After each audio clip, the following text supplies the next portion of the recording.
Un día mis padres llegaron y encontraron una España que grita: «Los chinos no pagan impuestos».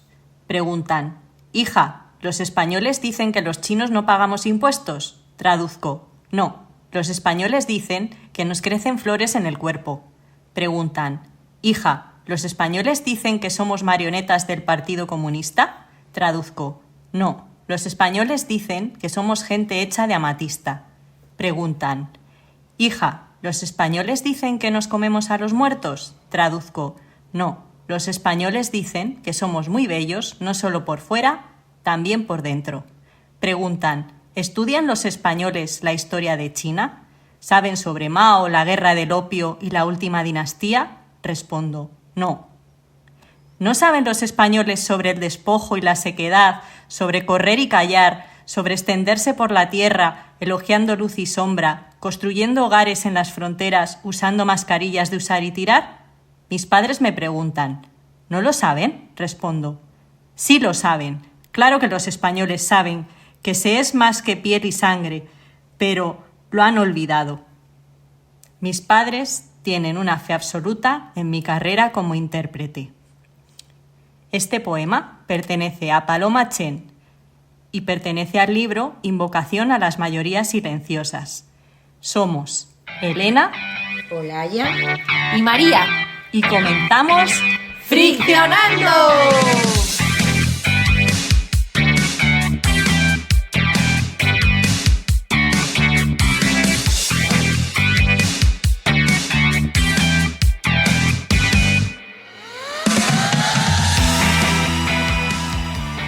Bueno, hemos decidido empezar este capítulo con un poema que hemos conocido recientemente en un congreso al que hemos ido en general sobre grupos, ¿no? y todas las dinámicas que surgen en los grupos, tanto a nivel social, macro, micro, familiar, relaciones más íntimas o conflictos incluso bélicos.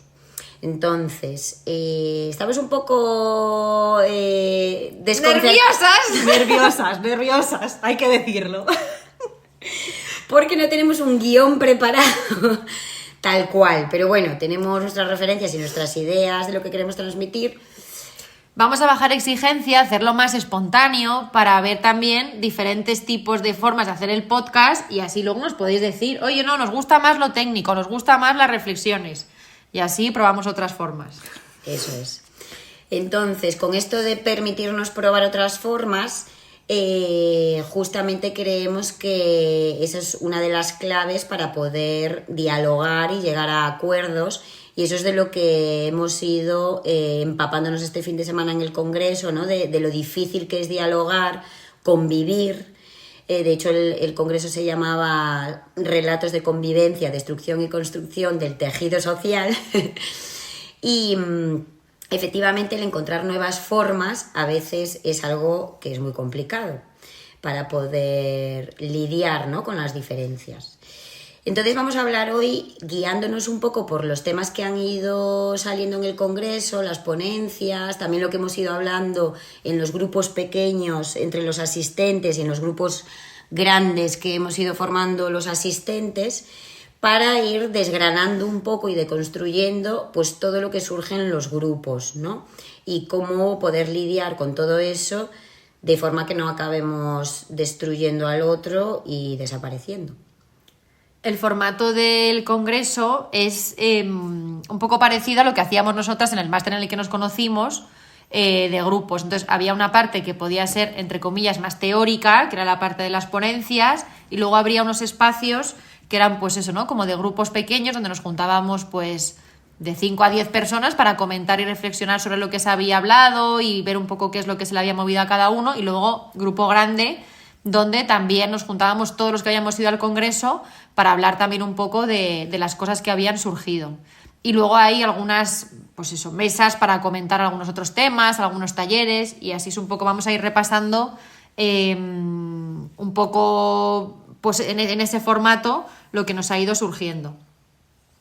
Y comenzábamos con la primera ponente que vino con nosotros, que fue Paloma Chen, que trajo un poco pues esta idea de lo individual y lo colectivo, ¿no? Ella es una escritora, poeta china de origen, pero afincada en Alicante, en un pueblo de Alicante, ¿no? Entonces, lo primero que traía era un poco como esta dificultad para formar las identidades, ¿no?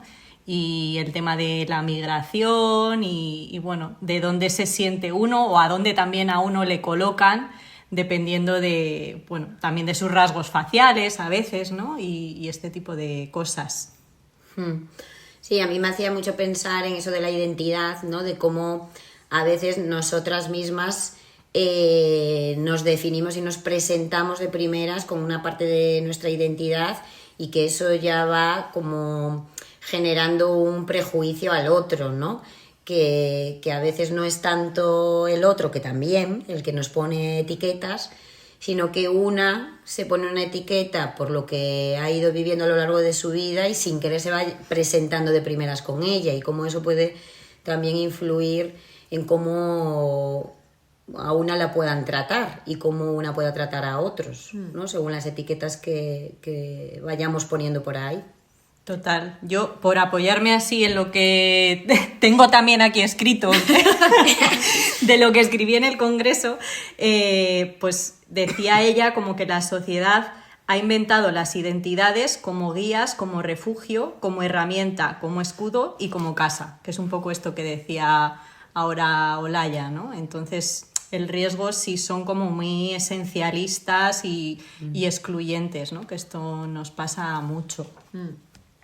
A mí lo que bueno, porque es verdad que se tocaron muchos temas, ¿no? En esta charla, mucho de pues el papel de la mujer, el feminismo, mucha parte de la migración, ¿no? Pero a mí hubo una parte que quizá fue más al principio cuando hablaba ella, que hablaba mucho del lenguaje, ¿no? Y de los idiomas, de cómo eso también puede interferir en cómo te adaptas o cómo te introduces, ¿no? En una cultura que puede ser diferente. A mí es que, claro, al principio decía, claro, es que es verdad, qué guay sería como que todos pudiésemos aprender como muchos idiomas para así poder integrar mejor y comunicarnos mejor entre diferentes culturas. Pero claro, luego llevado a la realidad, pues también me parecía muy difícil, porque claro, conocer bien un idioma ya cuesta mucho como para poder conocer varios. Pero con esto un poco del lenguaje, sí me quedé también pensando en el que el lenguaje también determina mucho la forma de pensar. Y a mí, siempre que sale el tema del lenguaje, me recuerda mucho la peli de La Llegada, que no sé si la habéis visto, que un poco lo que viene a decir es que en función de cómo pensamos se puede concebir la realidad, incluso el tiempo, de manera diferente. Entonces, como que sí pensaba que hay muchas cosas que tienen que ver con lo cultural y con la forma de entender la realidad, pues eso, los hábitos y tal, que probablemente tengan mucho que ver con el lenguaje y viceversa, que al final está todo retroalimentado. Yo creo que la nombraste esa película en nuestro primer capítulo. Ah, sí, vale. Creo que sí. Puede ser. Pues es que la tengo muy, muy presente siempre con el tema del lenguaje. Yo creo que sí, o fue en el backstage, pero... Vale, pues puede ser. Sí, también a mí lo que me llamaba la atención que dijo Paloma, que me gustaba un montón, que nunca había pensado, es lo que decía que había leído, como que era muy importante leer a autores, escritores como típicos, ¿no? Muy importantes de Reino Unido, americanos y tal, y decía que tener los referentes lejanos puede bloquear nuestra creatividad, como que efectivamente si tu referente es alguien que está tan lejos de ti a muchos niveles, claro, te puede nublar lo que tú sí eres y tu forma de pensar y de crear, porque como ya no es parecida a la de este referente, entonces ya como que sin querer la anulas, y eso me gustaba un montón. Y luego en relación a lo que decías tú, Elena, también tenía aquí yo apuntada la frase de que nuestros cuerpos y nuestros conocimientos están socialmente marcados por la clase, el género, la sexualidad, la raza, entre otras cosas. Y me gustaba mucho eso de nuestros cuerpos y nuestros conocimientos, ¿no? Como que ya casi antes de nacer ya te viene estipulado qué puedes saber, qué no, y cómo puedes ser casi físicamente y cómo no. Eso, telita.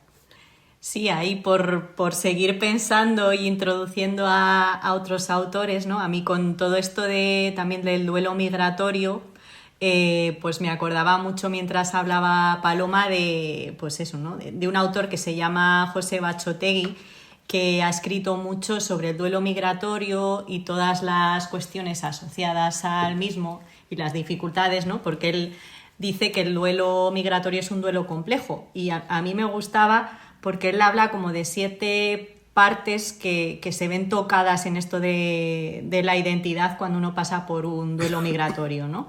Dice que es un duelo, por un lado, por la familia y por los seres queridos que se quedan allí, es un duelo por la lengua, lo que decía antes también María, es un duelo por la cultura, cuando uno cambia de cultura y es muy diferente.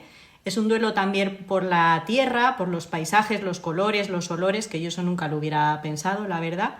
Es un duelo también por el estatus social, porque normalmente cuando uno migra, no siempre, ¿no? Pero muchas veces también empieza de cero en cuanto a lo económico. Y también del duelo del grupo de pertenencia, que de repente cambia. Y por último, también es un duelo por los riesgos físicos que en algunos casos las personas hacen cuando hacen esta migración, ¿no? Por ejemplo, pues en las personas que vienen en patera. Entonces son cuestiones que yo la verdad que hasta que no le leí a él tampoco había tenido en cuenta. Y luego otra cosa que yo, como migrante, que a veces me siento también dentro de mi propio país, ¿no? Pues también he sufrido esta cosa de no saber muy bien cómo a dónde perteneces, ¿no? Porque cuando, eso, yo ya he dicho muchas veces que soy de Soria, ¿no? Y cuando vas allí, como que la gente te dice, ya viene la de los madriles, ¿no? Y cuando estás en Madrid, pues como que te afianzas un poco en que tú no eres de aquí, sino que soy de Soria, ¿no? Esto, por supuesto, que no es nada teniendo en cuenta pues que hay personas que su cambio es muchísimo mayor, ¿no? Pero a mí sí que me hacía pensar también en eso, en esa identidad que no se acaba del todo de situar. Sí, de hecho, justamente hubo también unas ponencias en relación con el trauma, ¿no? Y que efectivamente el duelo migratorio se puede y está como metido en trauma complejo muchas veces. De hecho, está lo del síndrome de Ulises, que no sé si lo habéis escuchado alguna vez, que es efectivamente lo que tú decías, Elena, de todas todos los sufrimientos que pasan los migrantes lejos de su tierra y de sus seres queridos. Y este hombre tiene un artículo, Joseba Achotegui, que se llama Estrés límite y salud mental, el síndrome del inmigrante con estrés crónico y múltiple, que tiene mucha importancia dentro del trauma complejo, que sí que tenemos un capítulo que hemos hablado del trauma y hemos dejado un poco lo de los traumas de personas que tienen que emigrar, porque bueno, es un tema que da para mucho y bueno, dijimos, pues lo nombramos aquí, aprovechándola. Sí. Y con esto que decías de, efectivamente, que yo, al ser gallega, pues también, pues que he estado viviendo en Cataluña, en Andalucía, en País Vasco, en Madrid, pues claro, al final, tanto yo misma como los demás, pues siempre ya hay una diferencia de primeras de dónde eres, entonces ya ahí ya estableces como una imagen basada en esos estereotipos y tópicos de toda la vida, que hemos hablado también en el primer capítulo de vulnerabilidad. Pero creo que no habíamos nombrado el libro de Feria de Ana Iris Simón, que habla de esto de lo raro que es ser de ciudad e irte al pueblo, que en la ciudad igual eres la rara por tener un pueblo y saber moverte con jergas y juegos de pueblo, y si te vas al pueblo también eres la rara por ser la de ciudad, ¿no? Y tal. Entonces, en este libro de Feria, de una forma súper tierna, pues lo habla la protagonista. Así que os lo recomiendo, que está muy guay. Muy bien.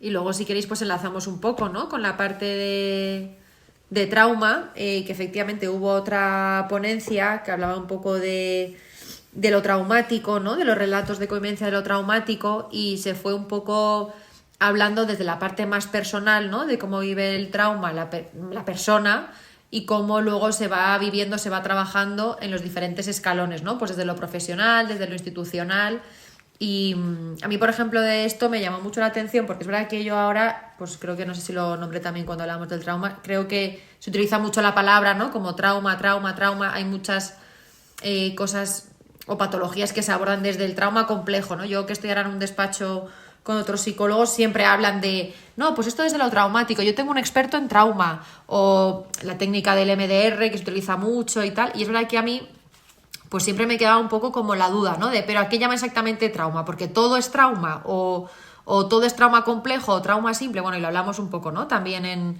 el otro capítulo, y aquí me gustó como el repaso que hicieron porque se entendía muy bien lo traumático, joder, entendido, me gustó como ver un poco de, bueno, y los míos, ¿no? Los de Grupo Análisis un poco que dicen de esto, y me gustó ver que al final era algo como súper sencillo, y que muchas veces es pues como acompañar, entender, y que a veces, no sé, yo creo que nos liamos mucho en ponerles nombres muy difíciles, complicarlo, pero que luego la base de cara a abordarlo, pues es como muy desde, pues eso, ¿no? El acompañar y entender, no sé. Me gustó.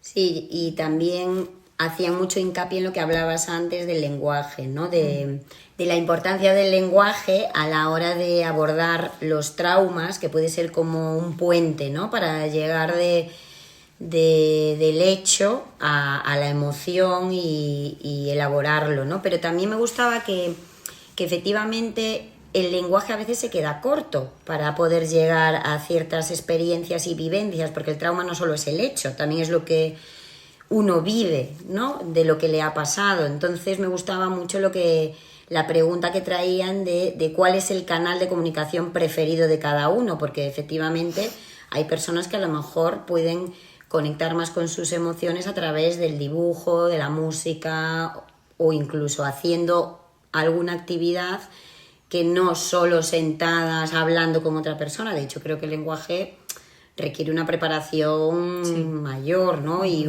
establecer una confianza de base que, bueno, que no es tan fácil el poner palabras. De hecho, es complicado, si ya lo estamos viendo con todos los conflictos y diferencias que hay. Sí, claro, sí, que justo cuando uno ya es capaz de establecer como una narrativa es cuando ya casi estás como al final del proceso, ¿no? Porque también hablaban de cómo muchas veces el trauma es preverbal, ¿no? Y entonces ahí precisamente hablaban de la diferencia entre lenguaje como puente, que puede ser en muchos casos, como como la poesía que hemos usado al principio, ¿no? Donde Paloma Chen traduce a sus padres, pero que a veces eso, como decía Olaya, el lenguaje se puede convertir en un muro, ¿no? Porque no soy capaz de transformar en palabras una experiencia que va mucho más allá del lenguaje, ¿no? Entonces, sí, también salía este tema de la narrativa, ¿no? Como un tema así un poco longitudinal a lo largo de todo el congreso, y ahí también nos acordábamos mucho de nuestra autora de referencia, de Lola López Mondéjar, esta vez con su último libro que ha tenido muchísimo éxito, que se llama Sin relato. Y bueno, aparte de recomendarlo, pues sí que, vamos, yo solo voy a hacer así algún pequeño apunte, ¿no? De cómo ella definía ese narrar, que ella decía que narrar es unir elementos biográficos en un relato donde se busca un sentido, ¿no? Y entonces, pues esta sería un poco como la finalidad. Y ella en este libro pues habla de cómo en nuestra sociedad se está perdiendo un poco esta posibilidad de relatar, ¿no? Ella habla de la atrofia de la narrativa y bueno, que viene también pues por toda la información a la que somos sometidas y cómo eso afecta mucho también a la atención, que no podemos procesar toda la información que nos viene. Y entonces a mí me gustó mucho un ejemplo que ponía, ¿no? De cuando antes ibas al cine y una película, por ejemplo, te podía traspasar mucho y te quedabas como con esa película durante mucho tiempo, y ahora si tú estás todo el día viendo el catálogo de Netflix, pues como que ya las experiencias no fueran tan singulares, ¿no? Ya se tiende como a homogeneizar todo y es muy difícil que algo te atraviese, ¿no? O el Tinder, ¿no? Cuando ya has quedado con 2.900 chicas o chicos, pues ya no hay nadie que tenga una singularidad especial como que te traspase, ¿no? Y me parecía muy interesante esto, porque yo no lo había pensado, y es verdad como que cuesta mucho que algo te llegue, ¿no? Joder, con las... Bueno, pero luego como hablaremos... sobreestimulación, ¿no? O algo así, de percibir tantos estímulos que ya... Sí, como que no se pierde se pierde como lo subjetivo de cada cosa, ¿no? Sí. Ya todo es como lo mismo, pues bueno, un poco más, un poco menos, pero no hay nada específico que te llegue. Sí, a la vez es curioso porque hay como muchísima estimulación que parece que no conecta con nada, que no te llega, y a la vez hay como mucha necesidad de satisfacción inmediata. Entonces, ahí hay un conflicto, ¿no? Porque si hay tanta estimulación, pero ninguna te llena en nada, entras al final en una hiperactividad absurda de pollo sin cabeza. Y lo que decían también en alguna ponencia, ¿no? Del trauma colectivo y social y los conflictos sociales, que tiene mucho que ver con que ya no hay deseo. O sea, es satisfacción inmediata, entonces el deseo ya no existe, no hay capacidad para elaborar qué quiero yo, qué necesito, con qué sueño, porque ya se va a poder satisfacer inmediatamente, porque como hay tanto estímulo. Sí. Y pensaba que eso es como que al final el humano se convierte en, no sé, como en un objeto. Sí. Yo no sé si era aquí, ahora ya me lío, si lo hablamos aquí o en otro momento, pero sí, a mí me sorprendió la idea de como que lo del deseo se construye y como que va a largo plazo, que efectivamente no es algo como para satisfacer en el momento, sino que el verdadero deseo, el más profundo, requiere como de un tiempo, ¿no? Y yo creo que ahora, pues es verdad que es muy difícil. Y a mí me gustaba también la parte que se habló de como de lo institucional, porque con esto de lo traumático, yo creo que a veces también desde las instituciones y muchas veces desde la parte de sanidad, como que se perpetúan algunas cosas, y muchos pacientes también viven muchas situaciones pues de los ingresos, sobre todo yo creo en la parte más hospitalaria, de situaciones como muy traumáticas también, ¿no? Y no sé, me gustaba escuchar que en algunos sitios se pueda empezar a poner como la mirada en cómo se trabaja, si se está cuidando esa parte para no dañar más a las personas, a los pacientes, como que, pensar que lo traumático no solo viene desde fuera, sino que nosotros a veces también, con algunas de las intervenciones, podemos dañar. Lo suyo sería que no, pero bueno, que poder tener cuidado, ¿no? Con esa parte.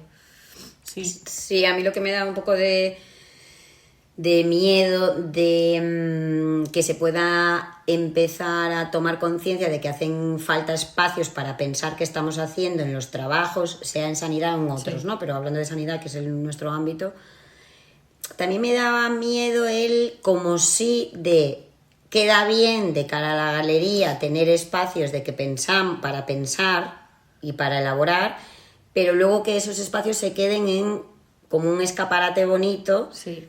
Y de los que no se saque nada. Más que decir que hay esos espacios y ya está. Sí, como que no se transforme en una acción, dices, claro. ¿no? Sí. Sí, yo creo que a veces eso pasa, ¿no? Que se buscan y se hacen espacios de supervisión en los equipos, y luego, en vez de hablar de qué está pasando al equipo, cómo mejorar la atención, se acaba hablando mucho de casos clínicos de pacientes, en vez de pensar un poco en nuestra parte y poder hacer crítica de lo nuestro, ¿no? O sea, que a mí me ha pasado a veces. Sí, que... o en la queja, ¿no? Sí. Caer en la queja y no responsabilizarnos del papel que tenemos cada uno en la institución o en la atención a los pacientes. Sí, yo hay otra frase que me había quedado antes pensando también con esto de las narrativas, que a mí me gustó, que es como la posibilidad de crear narrativas abiertas, ¿no? Que muchas veces cada uno venimos como con una cosa ya cerrada, ¿no? Y esto es tal. Sí. Y entonces la importancia de con lo terapéutico y mediante el diálogo crear narrativas que no estén cerradas, ¿no? Que se puedan incorporar nuevas cosas, que se queden de una manera más... eso, ¿no? Más abierta. Sí, a mí me ha pasado esto ya como confesión de lo personal. Yo siempre, ya me conocéis, estoy intentando cerrar, en plan que mis cajitas me cuadren, ¿no? Esto, entenderlo y sacar una conclusión. Y es verdad que he aprendido que igual la idea no es entender y cerrar, sino al revés, cada vez ir como abriendo más, ¿no? Que eso es lo que realmente yo creo que te hace crecer y es más enriquecedor. O sea que sí, sí.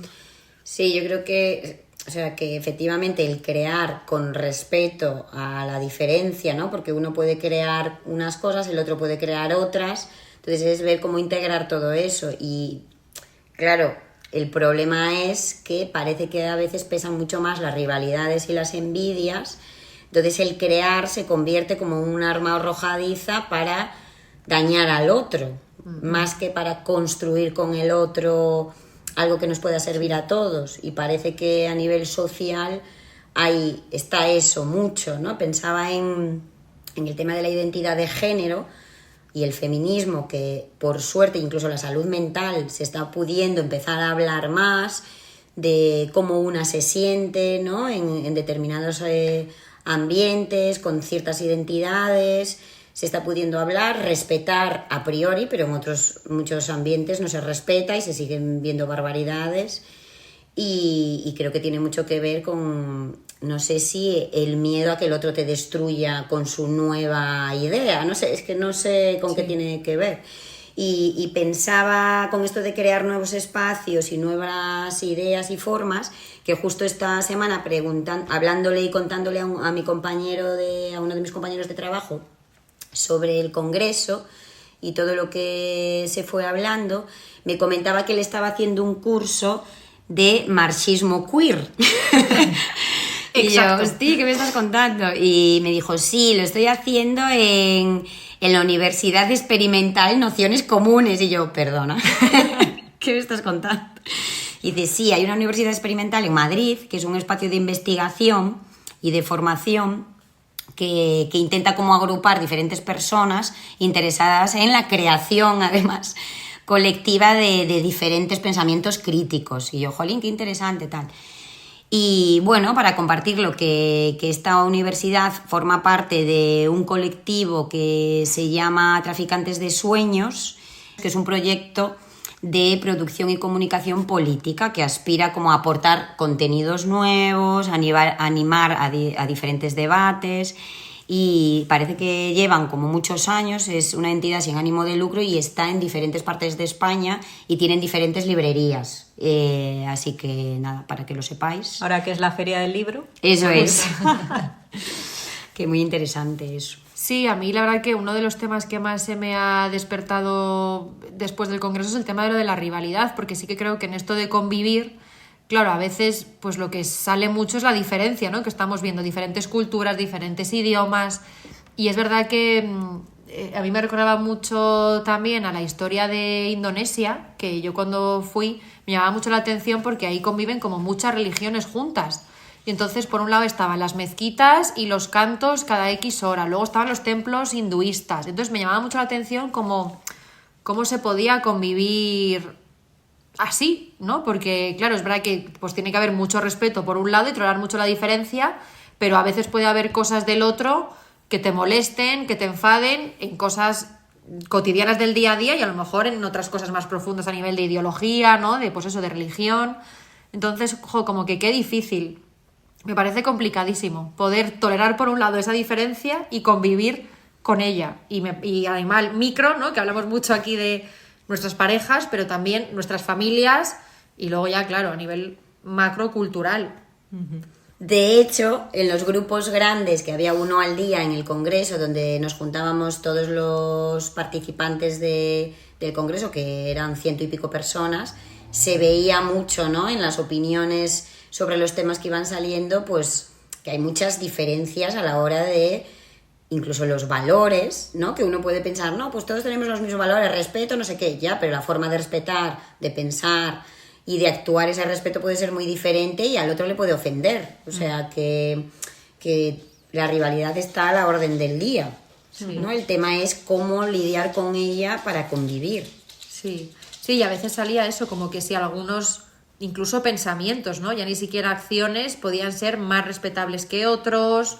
Yo sí que me he quedado también pensando mucho que si la rivalidad tiene mucho que ver eso, como con tú o yo, ¿no? Como que yo creo que lo decías un poco tú antes también, que lo ideal sería rivalizar y utilizar eso para potenciar y para crecer de alguna manera, pero no como para aniquilar al otro, ¿no? O sea, pero que muchas veces yo creo que sí que se vive así, se vive como o tú o yo, como solo uno de los dos puede sobrevivir, en vez de, joder, rivalizar, sacar cada uno lo mejor de sí y poder destacar cada uno desde lo que, ¿no? Desde la fortaleza y poder convivir con eso.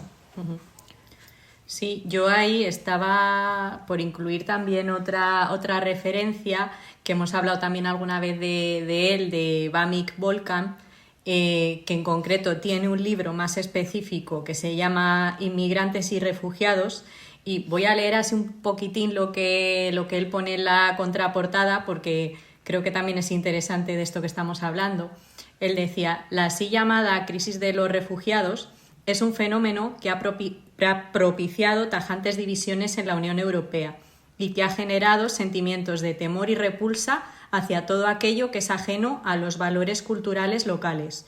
Gran parte de nuestra sociedad desea tener una identidad nacional étnicamente pura o ser un país compuesto solamente de personas selectas procedentes de lugares selectos. Es por ello por lo que resulta de vital importancia investigar y comprender los prejuicios benignos, hostiles o incluso maliciosos generados con respecto a los otros. El hecho de que los grupos grandes se pregunten quiénes somos ahora se ha convertido en una cuestión clave en los asuntos mundiales de hoy en día. Y por eso que me estaba ahora, con lo que estábamos hablando, me parece un libro muy, muy interesante para reflexionar sobre esto, porque este señor pues hizo mucho trabajo en ese papel de mediación de las diferencias, ¿no? Y creo que desgraciadamente estamos viviendo momentos pues con el genocidio que está teniendo lugar en Gaza, pues donde no es posible el diálogo, ¿no? Y donde pues hay muchísimo, pues eso, ¿no? Una aniquilación del otro tal cual, ¿no? Y también lo traemos porque fue otro de los temas que se abordó durante estos días, ¿no? En concreto vinieron un par de personas que han estado en contacto directo con conflictos bélicos y, bueno, que fueron Francisco González Aguado y Elena Manrique, y nos traían un poco, pues eso, ¿no? Como sus experiencias estando en contacto con estas realidades tan agresivas y tan violentas.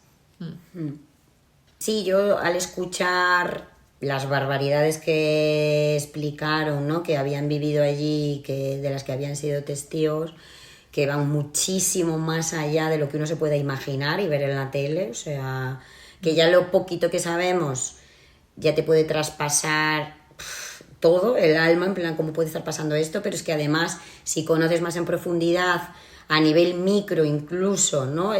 Cómo se está la gente allí moviendo con todo esto y las barbaridades que se están haciendo a nivel social de barrio, me parece brutal.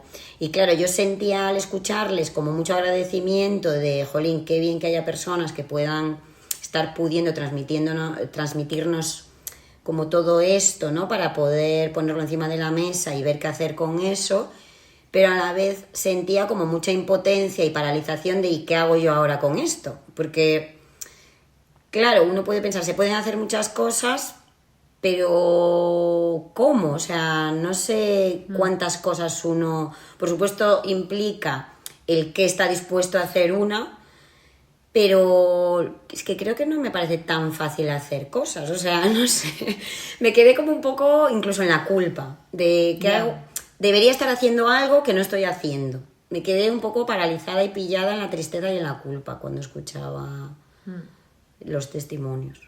A mí también me llama la atención un poco porque el título Quiebra y Reconstrucción, que sí que por ejemplo en nuestro grupo pequeño salía mucho el tema de que sí es necesario eso, ¿no? Como destruir para luego poder construir algo nuevo, y que a veces hay cosas que sí que se tienen que destruir y otras que quizá pues sí que pueden permanecer, ¿no? O sea, como que a veces no es arrasar con todo para poder construir algo nuevo, pero que sí que hay cosas que para crear algo nuevo tienen que desaparecer de lo anterior.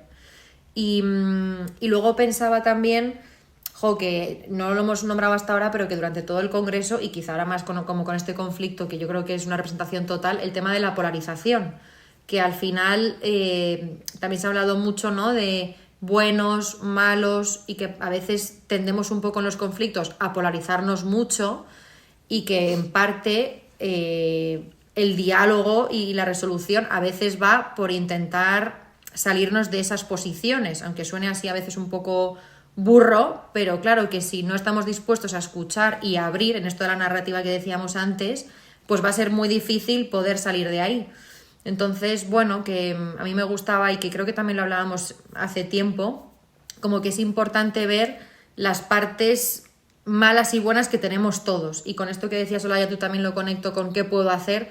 Claro, a nivel de este conflicto sobra decir que queda corto, pero que en el día a día también tenemos muchas cosas que hacer, de cómo nos comportamos, cómo no, si somos los buenos, si somos los malos. No sé, a mí me salía también traerlo de lo máximo, que a veces es verdad que igual por esa impotencia de contra eso no puedo luchar, pero que a lo mejor en cosas más del día a día, pues sí. Y toda pequeña acción también va contando, ¿no?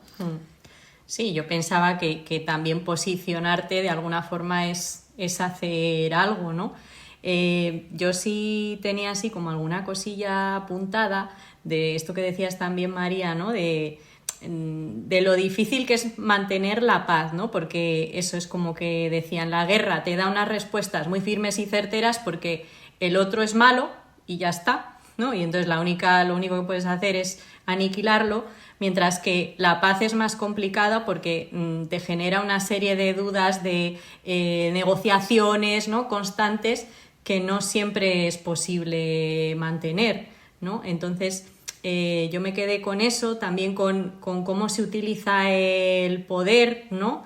Y el goce que muchas veces va ligado en ciertos lugares de poder, el ver al otro humillado, y si al otro encima lo transformas como en un infrahumano, pues todavía como que es mejor, ¿no? O sea, que eso te permite la tortura. Cuando, pues esto pasó, por ejemplo, ¿no? En los campos de concentración y demás, pues esa banalización bueno, puedo hacer cualquier cosa porque no es una no persona, ¿no? Y si es una no persona, pues se le puede torturar, y está permitido la tortura, ¿no? Y ya por último, pues como ese normalizar la crueldad, ¿no? Que también creo que nos pasa un poco en esto que decíamos antes, de estar sometidos constantemente a información, a imágenes, ¿no? Y como que se normalizaran ciertos aspectos que son, bueno, pues intolerables, ¿no?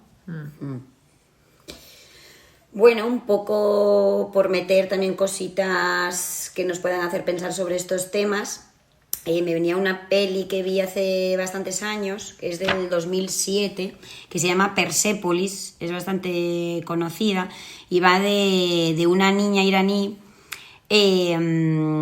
que dentro de su vida, mientras tiene lugar la guerra entre Irak e Irán, descubre el punk, ABBA, Iron Maiden, y cuando llega a la adolescencia sus padres la envían a Europa, donde conoce otra cultura, que por supuesto nada tiene que ver con la suya.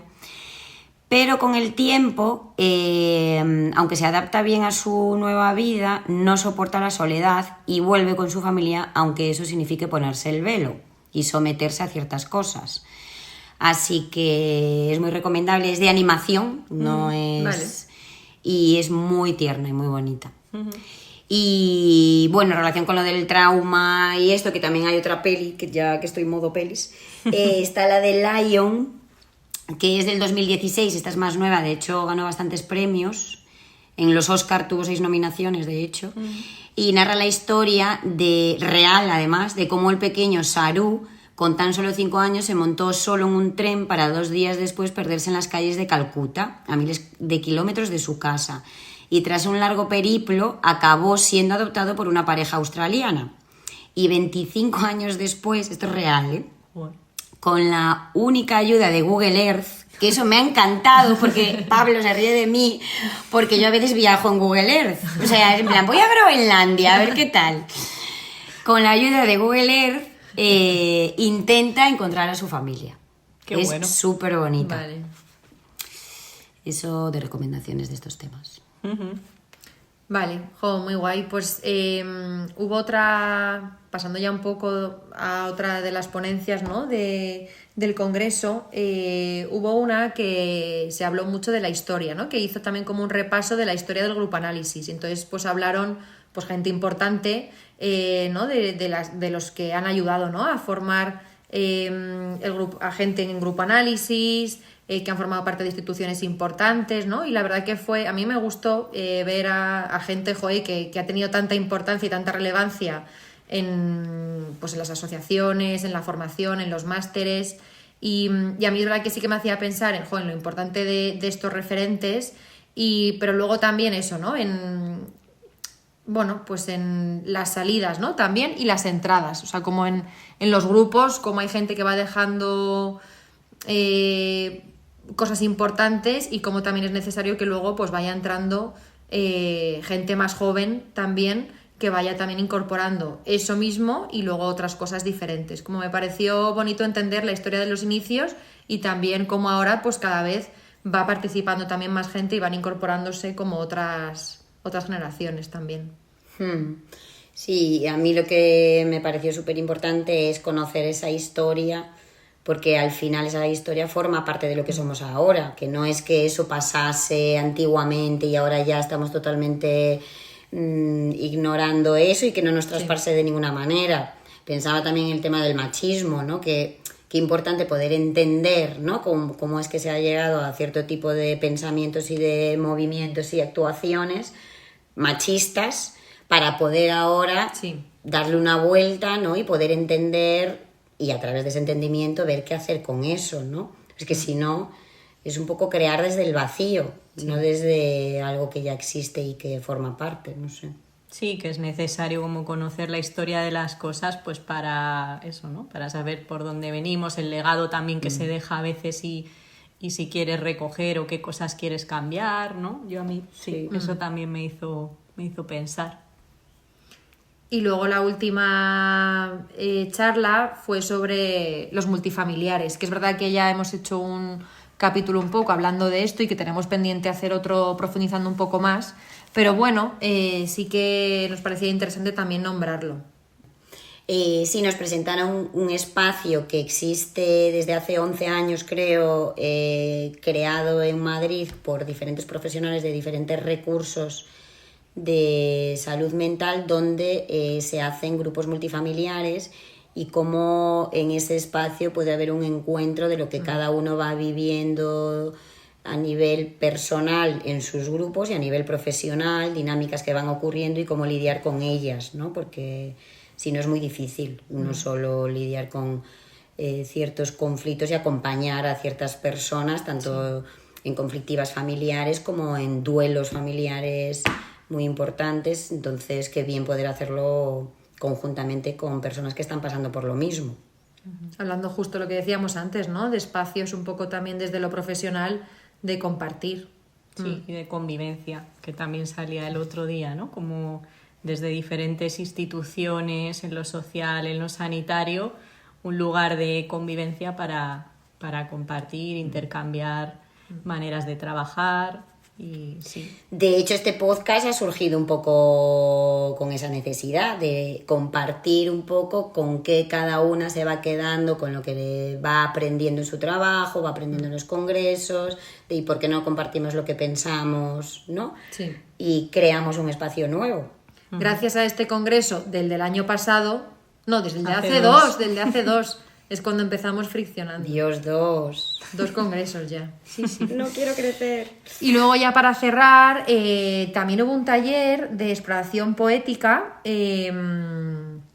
a cargo de Miriam Vaquero Leiva, que la voy a nombrar porque es mi amiguita de la uni, que ella también es psiquiatra, y la verdad que estuvo muy guay porque pues nos hizo también reflexionar y conectar con muchas cosas sociales y personales, pero a través de, pues la herramienta que fue la poesía, ¿no? Entonces, pues estuvimos leyendo varias poesías y luego debatiendo un poco sobre lo que querían transmitir, y luego la verdad que fue muy guay porque se podía ver cómo cada uno, en función de su historia, del momento en el que está, pues lo va interpretando de diferentes formas, ¿no? Entonces, la verdad que estuvo muy guay también para salirnos del formato más típico, ¿no? De charla, escuchar, comentar, y hacerlo como a través de otras cosas. Introducir lo creativo. Sí. Eso es.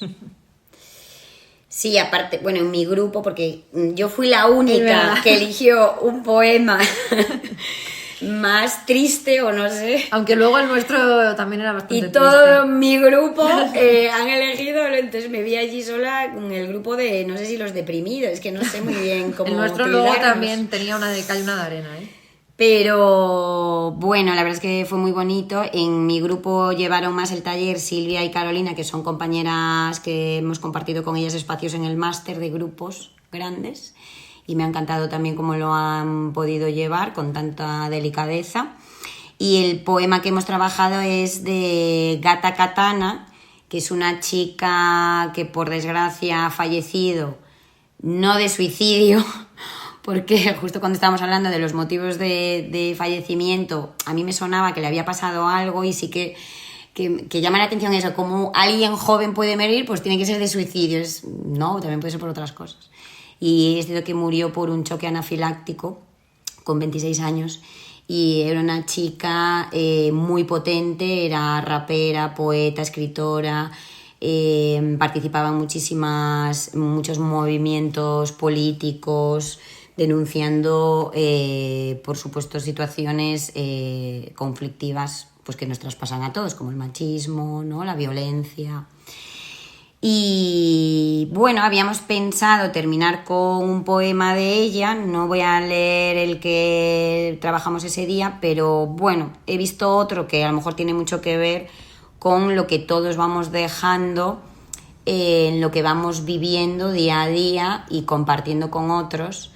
Y bueno, que al final todo tiene un final. Sea cual sea, todo tiene un final. Hablando de deprimirse. Sea compartir, sea entenderse, sea no entenderse. Bueno, aunque duren 3 días, todo tiene un final, vuelve a empezar. Estamos en la aceptación de esa frustración, sí. Sí. Para poder empezar con vida en la siguiente temporada. Exacto, muchísima vida nos espera el año que viene. a ver qué vida. Bueno, el poema se llama Al final. Si he de decir algo, diré que no solo estuve, que di lo mejor de mí y busqué el nirvana donde pude. Anduve mucho, a veces horas, a veces frené y me detuve, a contemplar despacio formas 1000 entre las nubes. Fui más vil de lo que quise, lo sepan los jueces. Sometimos sin hacer bullying, no se lo merecen. Si he de decir algo, diré que no solo estuve, que jodí y me jodieron a partes iguales. Aprendí de los animales. Si no es tu hermano, no te fíes, y que lo sepan los chavales. Al final lo que cuenta son los pequeños detalles. No, espera, tía, que es que me está dando un Tengo clines, más, si quieres. Esto yo creo que es el tuyo. Ah, vale. Esto es la somatización. Esto es la Ahora, somatización. no se ha sonado los mocos en todo el rato y ahora de repente... El lenguaje de los mocos. Eso es. Ya. Uf, Claro que sí, aprovecha el ahora. lenguaje la hoja, sí. perruno.